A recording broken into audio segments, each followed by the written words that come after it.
Hi, Stephen. Sing along. Hi, Tim Foley's here. Tay Fun. Giorgio.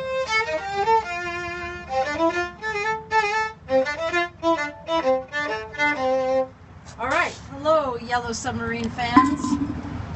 This is Alicia Previn.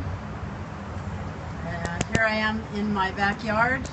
Yellow Submarine, you recognized it. That's right. We play the song, we show you a lot of things about places where we live. What's going on? Let me just take my violin off. Saves the neck when you strap it on. Hey, thank you, Stephen. So what we're going to do, just putting my violin away, we're going to look at some wonderful things that happen on this earth, like our worms. So we have some worms here, and I have a tortoise who's very hungry. I've been waiting. Hi, Irem Nergiz. I've been waiting for the right time. Thank you for the hearts, by the way, to feed the turtle because I know he's really hungry. Hi, Fane Woman. How are you doing? I know the turtle's really hungry. This is Alicia Previn. I'm an author of some children's books, and I love the earth. And I've been working. Been working with gardening and farming most of my life. And thank you for inviting your followers. I give presentations at schools, and I have 3 books out. 2 are in print form, and one of them is online about bees and what can do to save the bees. Thank you for sharing on Twitter. And so today what we're going to do, hi Kishalan, Lalan, Hafuad. What we're going to do is we're going to feed the turtle. Now a lot of people don't realize what a desert tortoise eats. So hello, hey Kishalan. Thank you. And Neva. I used to have a cat named Neva. So what I'm going to do is I'm going to share. Well, we're not sure if it's he or she, but this is Walter. I know he's really hungry, so I'm just going to let him know. I'm going to pick him up. They can feel that even in their shell. Hi from Morocco. Welcome. How are you today? How's everybody? I have no clue what a desert tortoise. Good. Thank you for being honest. Yes. Hi, Walter. Walter Tortoise. Well, look, he's kind of crawling away, but I'm going to gently pick him up. He's used to be now. He used to pee out everything when I pick him up because he was so shocked. But there's Mr. Walter. There he is. He's absolutely gorgeous. His favorite food is kale. And see why? Can you see how green his mouth is? Hi, Chris.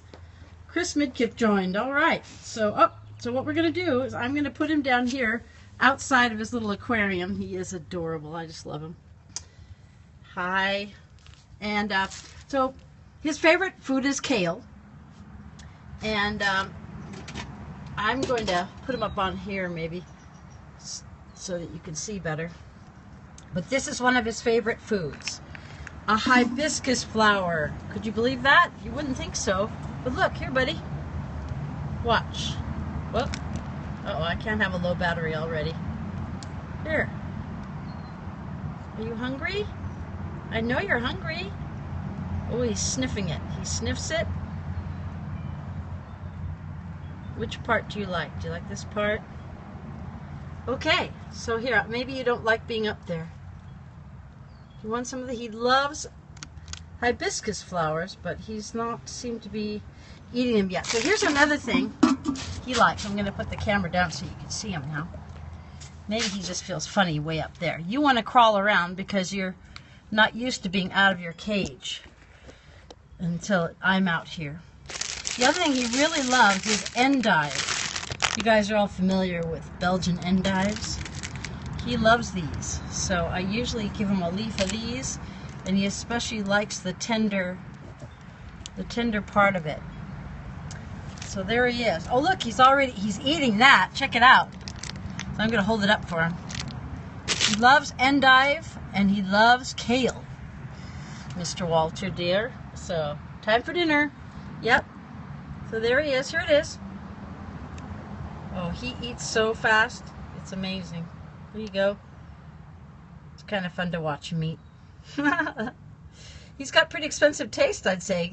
Kale and endive. It's pretty fancy. But he loves these hibiscus flowers too. And usually what he does is he'll eat the stem right out of it. And maybe he'll eat the petals later. But he loves the middle part. Yeah, he really munches down. He's incredible. He's probably going to be really big. If you don't know, here's my hand. So he's only about, say, 3 inches around. And I've measured him a few times. I've only had him about a year. And a friend of mine that knew yes, he is California. He's a desert tortoise, a little different than other kinds. But he should live to about 100. So I'm going to have to find somebody a lot younger than I am when it's time for me to go to take him over. But he's only about a year and a half. This November, I think he'll be 2 years. So he's a little guy. He's going to see how fast he eats. Isn't that amazing? Aw, I love your ladybug. So he's just eating away. And look what I brought for those of you that know, I brought the flowers out in this little cup right here for him. And you know what? The other really fascinating thing about desert tortoises is you only need to give them water once or twice a week. They don't need a lot of water, understandably, because they're in the desert. Excellent. Yes. They drink. I just give them water a couple times a week. No, it doesn't cost anything, especially if you're a vegetarian like I am. I have kale. I get a mixture from my favorite store, Trader Joe's. There's a shameless plug for Trader Joe's. I get a mixture called Power to the Greens that has spinach and red I think it's chard and kale, and I just separate the kale pieces out. He's just doing this piece of endive in, and I just give him the kale, and he eats kale so fast that he has green all around his mouth all the time. Oh, wow. I should get it down even further so you can see. It's hard to read your comments then. Here, what I'll do is I'll take it off, and I'll just hold it so you can watch him, because he's really fun to watch eat. That big old mouth. Here, I'll give you the tender part again, Walter. There you go. Yummy! It suits him. What Walter does, the name? Yeah, well, we've been, the other thing I do at the kids show is after we work with the animals a little bit and help them and stuff, is I read a little from my book. I read the Earthworm book in my first few kids shows, Yellow Submarine Kids. I gave that a rest. I love him too. Thank you. The green shade on his lips. He definitely has it. Look at that little tongue too. It's amazing. What we do is we usually read a little of the book too. So I'm in about, a third of the way through the book. If you want to hang out and let us read a little bit of the book, I'll show you some of the illustrations and stuff. And also what I did the last 2 broadcasts is I gave a code during the broadcast. I know. I gave a code so that you could win a book. And if you were the first one to tweet me this code, I have to go sleep now, but I'll look forward. Oh, thank you. Thank you, Joanne. Yes, we'll be back tomorrow. I'll try and do it a little earlier tomorrow. Okay, God bless you. Sleep well. What I was going to do is I'm going to leave a code, and of course you can get the code if you watch the replay so you can share it. But the first person that tweets the code, and I think, I think what I'm going to do is the code is Endive. If you tweet me the code @LovelyPrevin is my Twitter account, then I'll send you a free book. And if you're number 2 in line with the code Endive, ENDIVE, like what he's eating, then I'll give you $5 off Strange Disappearance of Walter Tortoise book. Okay? Hi, Willow Baxter. Thank you for being here. This is Walter Tortoise. He's eating endive. He loves Belgian endive, but more than that, he loves kale. He'll pass anything up just to get to the kale. And he also loves to eat hibiscus flowers, and his favorite part is this little stamen in there. So we're going to let Walter keep eating there, and the other little task I was going to do, not to keep you too long, well, I guess what we could do is we can work on with the worms tomorrow. What we'll do is we'll spend a little time looking at the Strange Disappearance book. Okay, I'm going to read it to you. Anyway, this is his little aquarium where he lives. And in California, I can have him outside at this time of year, and in the afternoon, he gets usually some sun there. It's been a bit cloudy. So there's Walter. Now I'm going to read a little bit of the book. Hey, Tim, are you still here? Tim Foley is a very dear friend of mine. He's a wonderful musician, and he hasn't done any scoping, I don't think, yet. But hopefully he will bless us with some periscoping. and we could do a joint scope. We could scope together because I play violin in his band. Anyway, this is The Strange Disappearance of Walter Tortoise, and something that I illustrated. Hi, Fer Gutierrez. So this is the book, and we were just looking at my tortoise eating some endive, and we were going to work with the worms, but we've already been on here a while, so what I'm going to do is I'm going to go to the part of the book where I left off. The teacher tortoise calls a meeting of all the desert animals. They talk about what's going on in the desert. There's dust and there's trucks and they don't know what's going on. And the tortoise remembers. Hi, Twittermus. I'm just going over my book after we were watching the tortoise eat. Sorry that you came in late, but you can watch the replay to get the fun part, seeing Walter devour that endive. So the old tortoise remembers what it was like when the two-legged, or men, first came.